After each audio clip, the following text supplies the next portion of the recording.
Hey, all you beautiful people, it's another incredible episode of Medshield Movement Connect show with me, Dr. Fez.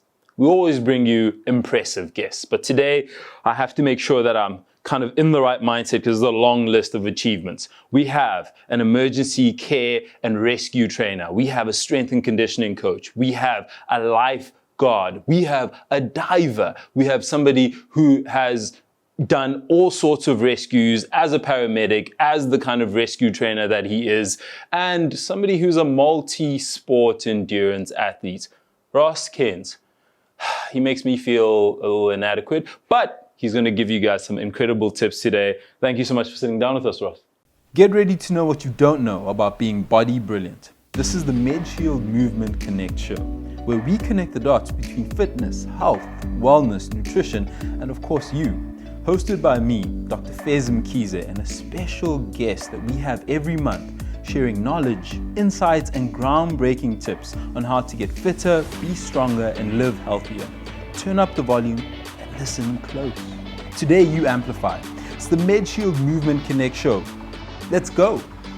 Thank you so much for sitting down with us, Ross. Man, it's amazing to have you. As you can hear, your resume is very impressive. Oh, it's a pleasure to be here, and thank you for having me. So, there are all of these things that I've said that you do, and somebody might almost think, how do they all kind of join in? Where did that passion come for the human body and kind of movement? So it started as a means to make a little extra cash while I was studying in varsity. And I volunteered my services at the Umhlanga Rocks Life Saving Club. Mm-hmm. And from there, every Sunday, you would rock up, you would assist the pro lifeguards, you would lend a helping hand to either on a rescue or literally just put a plaster on a 6-year-old, you know. And it was just this interactions with people led me to want to be more involved with people. Mm. And then I kind of changed my degree from full-time to part-time. And then I enlisted with the municipality as a temporary lifeguard and then eventually a full-time lifeguard. And then I just started rolling from there, getting a little bit more in-depth in my training so I could further assist, because it's quite like unnerving when someone is in front of you literally asking for help and you have no idea what to do. Yeah. So I just thought it's up to me to just dive a little deeper in my medical training. And then from there, people, I hope to say, was inspired by my efforts on the beach and just wanted to see where they could also lend a helping hand, which led to teaching them to do the same, which led to a little bit of fitness training, which evolved into yogic training and so forth. So were you always somebody who was very active growing up? Did you like to kind of move? Very much so. I wouldn't say restless, but I'm very much like to do things with my hands. I'm always on the go. You know, downtime is when I'm sick and have to rest because I have to honor my body. Other than that, if I'm a bit tired and I don't want to go for a run, I'd rather tend to the garden or sweep the pool.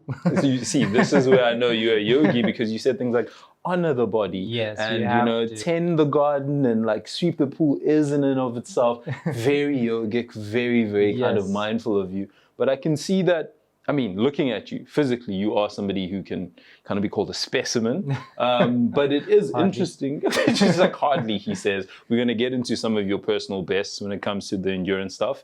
And you guys can judge if it's hardly or somebody who is very impressive. But you are somebody who seems to be quite attuned to your body. When it comes to going and studying, you said that you kind of did this degree and it was very much economics based. But you also did the lifeguarding. Did you always imagine that you were going to go down the path of lifeguarding and kind of be an athlete? From school, I was very much entrenched in kind of fulfilling all the roles in your school, like a chairperson of your RCL, like your student body, chairperson of the games room, setting out all the fields, trying to be top in your academics so you can obviously be astute in like amongst your students or peers. And then on the professionals or the sporting side, always striving to obviously make an A or a B team. Yeah. And that led me to, I was honored enough to be head boy of my school. And in that journey there, I just felt like there's just so many aspects to life to make you being a recognized individual. And you can't just be dedicated in one avenue and not the other. But from there, I was like, I want to go and maybe, no lines, I was like thinking about climbing the the district council being maybe your city mayor and going forth. And then You were going to be president. I was thinking it. I was like, what's the best way to help change and share and like help the world? I was like, presidency is normally they're like generally 60 to 70 years old. So like, it's a nice way to retire, That's your retirement plan. Yeah. I like it. So then I did my economics because I thought that was a good way to start. And then whilst in there, like I said, I fell in love with people and helping them on the ground roots level and not just in policy making and, management. I actually wanted to physically help them. And that's when I decided to move into medical training. I did my paramedics and I was physically really helping them, like patching legs, helping keep them alive. And there's something about that. Yeah, and then that just resonated way more with me than trying to rewrite policies and going into politics, because that's quite tiring. I know there is a place for all that, but for me, I just felt I needed to be hands-on with people. And then, how I moved into the physical is that being a lifeguard, if you're not physically able to overcome the ocean and get to backline and pull in potentially 120 kilos of dead weight, you're not going to save his life. So you had to be dedicated in your personal training to be able to swim there and back. And then all of a sudden there's someone else. You got to swim there and back. All of a sudden there's someone else. Maybe there's 10. So it's like a ship that sank, and clearly Ross is the only one who's going to be able. This is another one. So I just took that upon myself. Like, I have to be fit and I have to be strong, because you coming to the beach with your family and you recognize me as the lifeguard, and if I don't recognize you as the people I need to be fit and strong for, then it's kind of like being a disservice to you, because you put your faith and trust that I'm watching, I'm fit. And I just took that seriously. I love that. Maybe a little bit too serious. Listen, far better to be very serious than have somebody who's a bit kind of having shortfalls when it comes to just saving lives. And I love how it mirrors to the things you're saying to how I was also thinking when it came to going out and doing medicine. I was somebody who wanted to affect change, and I love people and I love helping, but I always felt like if I did anything that was separate from the ground, it just felt like I couldn't disconnected to what you were doing. I couldn't feel that feeling. Now we're talking about you being a paramedic. I've thankfully had a couple of rides with some paramedics during medical school, and then I kind of I knew some friends, and I kind of liked to see and kind of help in those spaces. First responders, it's very different from the hospital, because it's not a controlled environment. Everything's coming at you. There's a bunch of things that could kind of go wrong, and they do go wrong from what I've kind of had to experience. How did you, when it comes to that mentality, how did you get yourself ready to go into that kind of a space? Because I found I would get anxious. I'd start thinking, okay, something horrible might happen, and something like it's something that I don't expect might kind of go down, especially when it comes to the road. How do you get yourself mentally to a place where you feel like you can do that every single day? Well, to be honest, the way that I ended up becoming more comfortable in those on-scene responses was I started teaching it. So when you start teaching it, like for instance, I'll try and explain to you about the heart and the vocab I might be using, or the way it goes over your head. So I need to restructure the way I teach and restructure. And then I teach from 14-year-olds to 48-year-old heart surgeons that just needed like a refresher on their CPR. So my approach has to change all the time. And then I just realized that if you are just textbooked, then you're going to be flustered. So I just threw somewhat the textbook out the window. I had the basis of what I need to do. And then I just came in and I was aware of body language, of eye contact, my words. Okay, I wasn't just throwing it out. I was trying to see, are they responding or just nodding their head? And then, so from that, I learned that you cannot take that textbook to your scene. So when I walk in, big breath. Who am I talking to? Who am I fixing? How am I going to do it? Am I going to do it from, Z to A, or can I do it A to Z? And then that's how I just approached it, not in a strict form, but more of a open form, and just understanding that I had the academics to apply. I just didn't know how I was going to apply it yet. And that's the problem in most cases. You come to something and but I know it this way. I don't know what to do now. Of course, So they get a bit flustered there. So I started teaching that. And then in that, I learned different ways to apply my skills in different scenes. So you speak about kind of taking the breath just before an emergency situation. And I'm somebody who's thankfully been able to research how the breath affects the body. And there's all sorts of parasympathetic and sympathetic kind of innovations. How would you describe the importance of the breath in those situations and just in life? So I found like the breath has an ability to pull you into a moment. So I'm sure you've heard the term many a times if someone's like a bit angered, flustered, or like anxious in a way, they're like, just calm down, breathe, take a breath. And it's like, what is that advice? Take a breath. What benefit am I going to find? And I find in yoga, we obviously train different types of breathing to, like you said, encourage different responses in the body. But that initial breath in and out is not so much to calm you. It's all you're focusing is on one breath. So it's kind of centering your mind and allowing you then to be like, okay, what information am I going to allow in next? Versus everything is there and it's like, oh, how do I just clear this space? So, okay, who wants what? And then you allow it in one part at a time. And then that's the ability to process and to effectively, do a better job because you're not overwhelmed by the scene itself. So yes, you can expand on that and move into it, like more emphasis on breath work and breath training, because it does have an exceptionally long list of benefits for the body, the mind. But again, in any situation, just take that breath, because all it really does is just bring you towards yourself, deeper into yourself, the deeper the breath. And then when you let it go, you're kind of like, okay, I've cleared everything away. And then you allow that next emotion, feeling, information, one by one to step in as you allow it. And then obviously you can process and do the job needed in that order.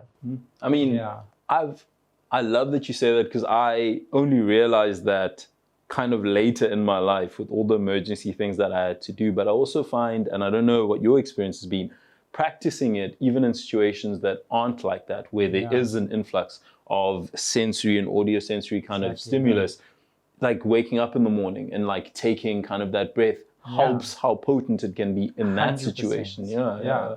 So like, for instance, my morning routine is I generally wake up before the sun, and I'll boil the kettle, and I would make like a lemon tea, bit of ginger, bit of honey. And because that's pretty much hot water, no more, you can't sip it immediately. So it takes roughly about 2 to 3 minutes to cool down. And in that time, I just sit quietly either on the chair, the edge of my bed, or sitting on my bed. And I just take a few deep belly breaths, just trying to pull the breath down. Nothing long. And then I'll try and like kind of create a little pattern to my breathing. So it'll breathe in for like 6 seconds, hold for 6, exhale for 6, and then maintain that emptiness. Because that emptiness is like, that's when the uncertainty of people's emotions really come in. Because like you take a breath, you're holding on to something, and you're quite confident to hold on for long. I'll hold this. But then when you exhale and it's like nothing, it's like people are very nervous to sit at the bottom. That's a scary feeling. And they're like, and then they really rush to take that next sip in of air. And then that's kind of like, if you have that, like, if you don't have that control of your own self and ability to like, the breath is there, it will come when it comes or when I need it. We tend to just keep grabbing at things in life and holding on to it. And then that's builds a bit of clutter in our life. And then obviously it works us up, because all of a sudden we don't have that. But I need it. But do you need it? So it sets in my mind the day for me to release that breath, not be too anxious for it.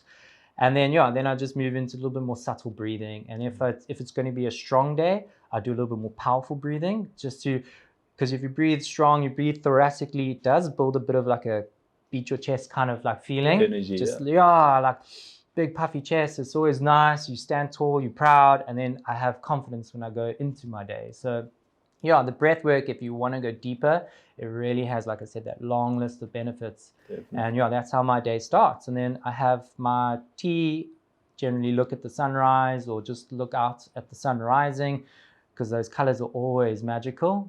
And then and sunrises somehow just have this ability of just aspiration. And then, yeah, if you can repeat that at day end, because sunset has this ability to just kind of like, yeah, relax you. And then kind of, if you bring that breath work into it, you also have like this calmness and forgivingness that maybe we didn't achieve everything, but it's okay. It's okay.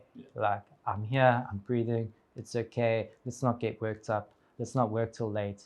The day starts again in a few hours. Let's just breathe. In terms of it. And I think it's beautiful because I know you are aligned with quite a number of yoga platforms and you can get really into the breath work, but just as simple as the routine that you were describing has so many benefits, even when it comes to the psychological elements. Yeah. So yeah, definitely from somebody who's had very stressful times, simple breathing like that can help you quite a bit. Simple breathing, exactly. Everything you're saying is very true because I found that when I made the transition from school, first day I got thrown in, I was doing a call straight 24 plus hours, and it was like, this doesn't look like the book, and you kind of realize that transition point is actually where the really, really good practitioners, like any sort of medical field, happens, because that's actually the most relevant. Doesn't matter if you can quote studies, as long as you can fix the problem. Thankfully, you have the benefit of that, and I'm not saying we're the same. I'm pretty sure you are very knowledgeable. I have the benefit of also having had quite a bit of knowledge. If I was at home, because that's what we try to do here, we try to connect the dots and kind of give people things that they can take home and apply in their lives.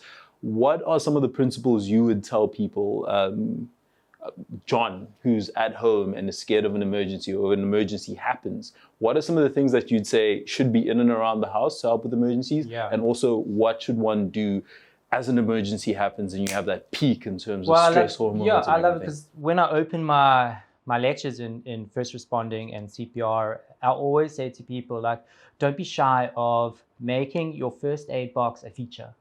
Because I remember with my mom, like if we needed anything, plaster, bandage, cough medicine, it's like down the corridor, in her bathroom, back of the like bathroom cabinet. It's the most intimate and private place to send anyone, you know. And like if it was you, if you were joining me for a bri, and I had to go and say, please go and get the, it's like, oh, you know, yeah. So, and then that's just delaying your equipment, and obviously your response time. So I always like to say, make your first aid box in a communal or very common ground. Make it visible, whether it be just by, you know, putting the word there or just guiding somewhere. It doesn't have to be a standout in an eyesore in a contemporary home, but make sure that it's visible.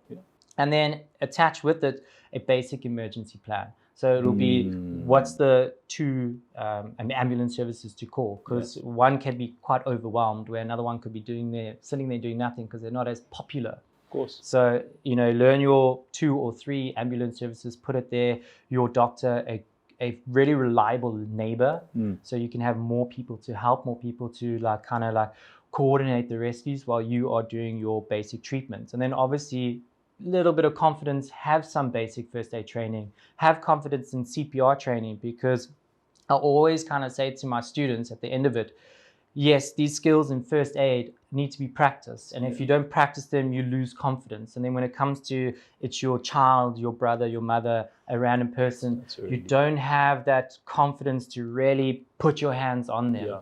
And then if you don't fix it, inevitably they probably will die, you know, they'll lose consciousness and that whole process will start, but you are strong in CPR.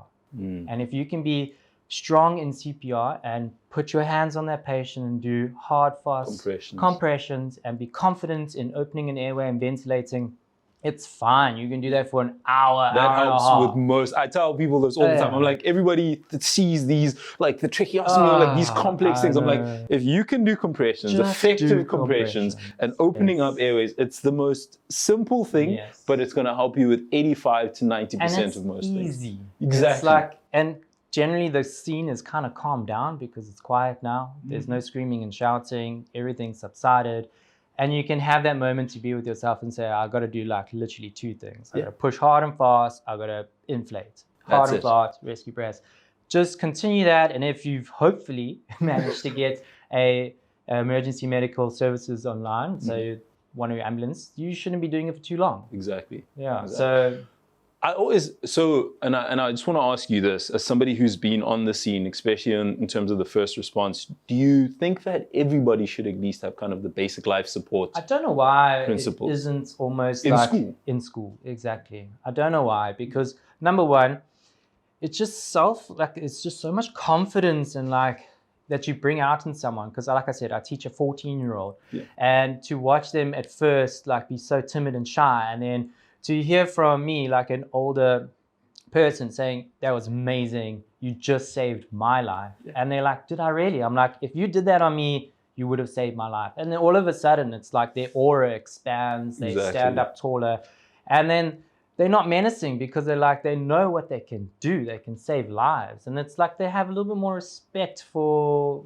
I suppose, themselves, like honoring themselves a little bit more. It's not just a gamer, but someone that can save lives. Do something, yeah. And I always love, it's literally that, because I've come into a situation where somebody was kind of asking for help, and it was like, oh, but aren't you at a, and I'd get there, and there was the youngest person I've seen doing something like that was like 16. Very competent, very like, I'll do it. And there's an element to like, okay, somebody is at least taking the lead and doing something. And I keep telling people, if you need to know one thing when it comes to, you don't need to know all the histamines and antihistamines. Just know your basic life support, know how to do those compressions, know how to handle the airway, and you will be probably one of the most competent people when it comes to situations. Yeah, because we all know what something should look like. And if you are calm, you would see something is not right, and you'll attempt to fix it. You don't have to be specifically like trained and be the best in the class, but if you're in your space and you're like observant to your patient or the situation, you would make an effort to fix it. You know, and then that's in itself how first aiding and medicine happened. You know, people were like, that doesn't look right. How are we gonna fix it? And then try this. And then we're going to make it uniform so like the other people don't start veering off and chopping throats to try and make things open. So always, like, again, I'll just go back. So if the layperson, John, I'll just say be confident in your emergency plan, like know your steps in terms of getting the right medical treatment on scene, which be your first aid bag, your friendly neighbor who's going to help you and you trust, your right to medical services, so you can choose whatever medical services you tied to, get them on scene ASAP, and then just control the environment, get everyone back, be calm yourself. If you can control your own nerves, you will fix what you find that goes wrong. Just, it's automatic, I think. I really don't think you have to teach someone to, like, if something's bleeding, to put your hand there. Like, it will just come out if you can just get out of your own space and let everything flow. We've watched enough ER, Grey's Anatomy. I'm not saying do crazy things, but stuff comes out, you know, and it just need to get out of your own space, breathe. And then, like you said, if you can just have some form of CPR training, it takes the pressure of trying to save someone versus if it does go for whatever reason, you can prolong or you can like bridge the gap between that onset of cardiac arrest or death to the ambulance arriving, and it's actually okay. It'll always be okay. Yeah. And I love, again, I mentioned it earlier, the fact that your yogic philosophies come through in a lot of the way, not just as you are in your demeanor, even the way that you describe things. And I, as somebody who's gone through kind of the yoga training and the yoga mindset, I do feel like it's something that really enhances how you go through life. And I find that even with your description in terms of aura and when somebody feels like they really feel confident, I love that you, as the person that you are, is like this amalgamation of all this training and all of these aspects of human condition that you've kind of researched and had. But I have to say, outside of that being Zen and helping and altruism and everything else, you run a K in 3 minutes. That is very impressive. You said that you're not, it's okay. I think it was 3:06. But yeah. We'll throw away that 6. We'll say 3:03. 3 is very impressive. You've run the Comrades twice. You have your own kind of goals that you want to have. Right now, we're recording. I want you to say, what is it that you see as kind of your top feat when it comes to an endurance activity or an endurance sport, so that I can hold you to it a year from now if you haven't. Upcoming. Yes, upcoming. Yeah. Well, my biggest year, which was bound to be 2020, I was setting myself up for that, was like a silver in Comrade. Well, first it was your mid-mile. So I did in Mid-mile 2019. Yeah, I did the 16 mile. Oh, wow. So that is every race plus you got to swim back to the start. So you start on the start line with you start at the finish line, you swim to the start line, then you swim the race, then you swim back to the start line, swim the race, swim back to the start line. So you do that for 16 miles in a time frame, because you have to swim that race and get back to the start. If you miss the start, you're out of the 16-mile race. Wow. So I did that. That was really tough and awesome. So my year is to do a 16-mile mid-mile, hopefully a silver Comrades, and then the Ironman, like a full ultra. So that was my 2020. Then COVID took that from me, and I just haven't got. And then I transitioned from lifeguarding still and full-time teaching in emergency medicine to performance-based conditioning training and yogic training. With still the emergency medicine. So with all that, I haven't found the time just yet to find the right balance to give to my family, to give to my friends, to give to myself, and training. So maybe next year. Next year. So everybody's heard it's next year. So I love the fact that we're going to have you back here. We really are, because there's so many other elements. I mean, the strength and conditioning element of it as well, because there are points that I really want everybody at home to kind of understand when it comes to that, and how one moves and how one can optimize without being too intense or being intimidated by it. You are literally a wealth of knowledge, but we have come to yet another end to an incredible episode. Ross, thank you so much for sitting down with me. Most welcome. You're going to have to come here about 4 more times, because I mean, he's probably going to be a professor in something when he comes back. President, anyway. You see, I knew he was incepting us with the president thing. You heard it here. So when he does actually become president, still got 30 more years to tighten. So he's got time. His retirement plan. So signing out from your future president and his deputy president. Thank you for another awesome Medshield Movement Connect show. Ross, have a very good day. We'll see you next time. Thank you so much, and thanks again for having me. Thanks, brother.